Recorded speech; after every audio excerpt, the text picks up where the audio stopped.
Hi everyone, welcome to our first episode of CSH Coffee Break, and we're so excited to launch this series. We have some great content coming your way of what CSH offers and some great conversations with some amazing people. The first of these amazing people is the one, the only Ethan Voight. Welcome to Coffee Break. And Ethan Voight is here because last year he was an OL for SOAR, and he has lots of things to share about his experience with SOAR. But first, Ethan, tell us a little bit about yourself. Yeah, well, it's nice to be here. Thank you for just asking me to just come and just share a little bit about myself. So first, yes, my name's Ethan. I'm from Suffolk, Virginia. So I guess like I'm semi-local. So definitely wasn't planning on coming to Regent. Regent was definitely like the Lord, and so I've just been like really just blessed by being here, and I've seen like God's hand like working through it. I'm an elementary education major. I'm a life group leader this year, so yeah, we love it. We're vibing. It's a good time. Cool. Yes. And so as an OL in last year, what made you apply to be an OL? So originally, I did not actually want to be an OL. I'm like introvert, extrovert, like I'm on the border. Gotcha, yeah. And so I was like, it's probably a little too like outside of my comfort zone. But Morgan Randolph, who, the lovely captain, former Purple OL, she was my SOAR leader way back when. She's like, you need to apply, like you need to do it. And I was like, okay, I'll go to the interest meeting. I'll go to the interest meeting, I'll put my little name, like on the paper, like I'm interested, and like that's it. And met Hannah, and she was just a gem, but I was like, she has too much energy, like I can't match that energy. I'm like, she's gonna be looking for like super like pumped, like crazy excited people that can like really just like reach out to like the one that's like quiet and shy and like bring them out of their shell. And I'm like, I can't do that because I'm like, that's me. So yeah, I went to the interest meeting, met Hannah, got like the lowdown of like, this is what this looks like, this is our heart. And I loved the heart, loved the vision, loved the mission. But I was just like, I can't, like that's not me. Yeah, so we prayed about it, and we talked with Morgan, talked with the lovely Caleb Cummings, and decided to go ahead and apply and just give it a shot. It was like, if this is something that the Lord desires for the upcoming season, like it's gonna happen.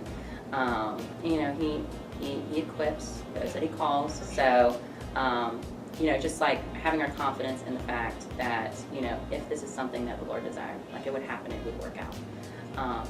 So I applied, had the interview with Danielle and with Hannah. Really sweet time, like just such a good time. And I walked out and I was like, like maybe we could make this work. And so, yeah, like that's kind of how it happened. Like I got the call from Hannah. And so, yeah, originally wasn't planning on it. Didn't really have a desire to do it, but like over time, like the desire grew. I think like catching the vision and the mission, like the heart of SOAR. I was like, yes, like if this is what the Lord has, like totally 100% for it, like would love to be a part of it. Yeah, for sure. So. That's so cool that you were able to, because you went to the interest meeting and sought out more information, your expectations of what an orientation leader looks like and what you thought it was were all debunked of, no, this is actually like the heart of SOAR. It's not about being like the raging extrovert who like reels in giant crowds and everything. It's truly like we need people like you who can go both ways. And we need people who are softer, but we also need the raging extrovert. And it's a whole beautiful blend of people. That's really amazing. What was your favorite memory of SOAR this past year? I think if I had like one specific memory, I think it would definitely be like hopping on the FaceTime calls in between each session. Like it actually all started by accident. Like Sage was supposed to. Do you want to explain what that was? Yes. So basically, Sage, the blue orientation leader, she was trying to call Jordan, and called Jordan, and then they were like, oh, well, let's call Katie. And instead of calling Katie, they accidentally called me. And they were like, hi. And then we just like called everyone. And it made me feel like, we were together in a sense. there were so many just like jokes and just like sweet moments that like were developed from that. But then also, okay, so maybe a second like favorite memory.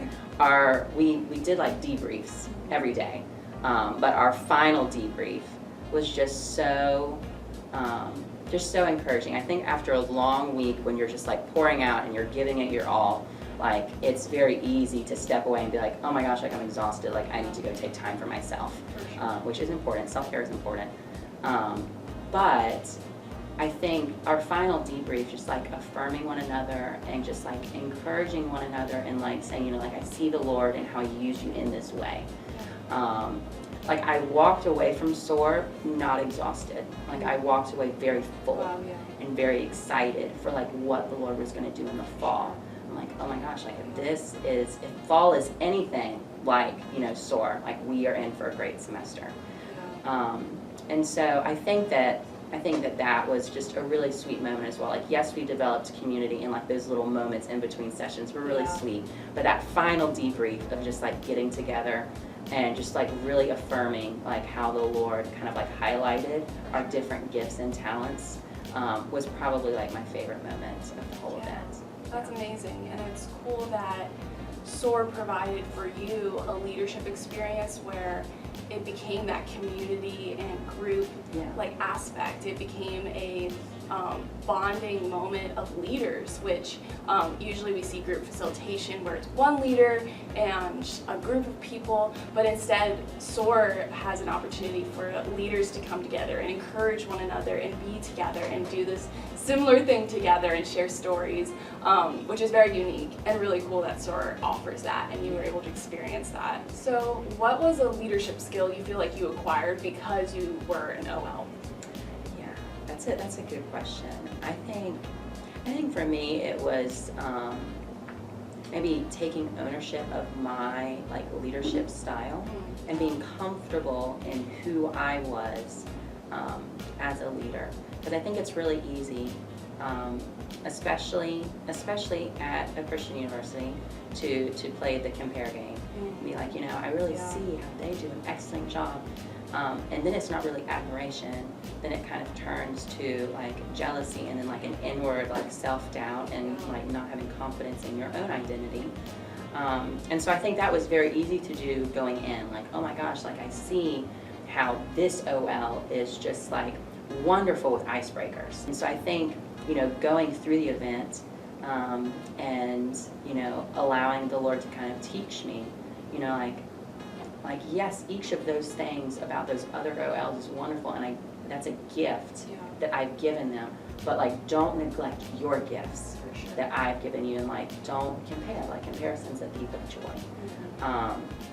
And so I think a lot of SOAR just was teaching me to be comfortable in my leadership style, and then also like be excited about like the different ways that the Lord had equipped me in ways that were different and unique from others. And I think it was very fitting that the Lord allowed me to be in OL to kind of prepare me for life group leading, you know, this upcoming year. Because I think I went in with the mentality of like, you know, this life group leader is wonderful, and like I want to be just like this life group leader. And oh wow, like look at what they did on their hall last year. And I think like the Lord just really challenged me coming into this year. And it's like, Ethan, you know, are you willing to say, you know, it's okay if my, you know, OL experience, my life group leader experience is different from everyone else's. And the end result is different because I'm different from other people and other people are different from me. But it was definitely an opportunity to grow. So, yeah. Yeah, it's so cool that the Lord used SOAR to solidify your own strengths in leadership and point those out so that you could step into more leadership positions. It became like a stepping stone almost. Then you were given the tools that like you needed to be able to do what the ways you lead now. So good. And lastly, for those who are watching who are considering applying for orientation leader for this upcoming SOAR, what would you say to them if they're on the fence about it? They're not sure because you're coming from a place where you were on the fence about it. So what would you tell them? Yeah, I think I would definitely just encourage anyone who is, just uncertain, like the thought of it entices you, you're interested by it. I would say like you're interested for a reason. So just go ahead, like go to the interest meeting, apply. I think one thing that a friend of mine told me when I was like processing of like, okay, like should I apply, should I not, like should I go for it, should I just step back and like observe this year, maybe try it again next year. My friend was like, Ethan, like if you're going to be on the team, you're going to be like on the team, like you're going to be an orientation leader if that's what the Lord has appointed. So you might as well do everything that's in your like capacity to allow the Lord to do what He wants to do, like the ball's in your court. And so like the ball's in your court. I would just challenge you and like encourage you that if you're on the fence, if you're like thinking about it, to just go ahead and go for it, because you don't know like what the Lord has in store. This could be an opportunity for amazing growth. This could be an opportunity to pour into the lives of incoming freshmen, and all they need is someone to just love on them and encourage them. All they need is someone to help them feel loved and known, coming into a completely different season that they haven't experienced yet. And the Lord could be equipping you and preparing you to touch an incoming freshman that wouldn't be touched in that way if you don't step up to the plate of what the Lord has in store. That's so good. Thank you so much, Ethan, for coming on our coffee break and speaking so much wisdom. And we're so excited for next year's SOAR, and please reach out to our office if you're interested about applying to be an orientation leader and want more information. We would love to talk to you about it. Reach out to any of the previous orientation leaders. They love to talk about it and have so much to share. Thank you so much, Ethan. Thank you for having me.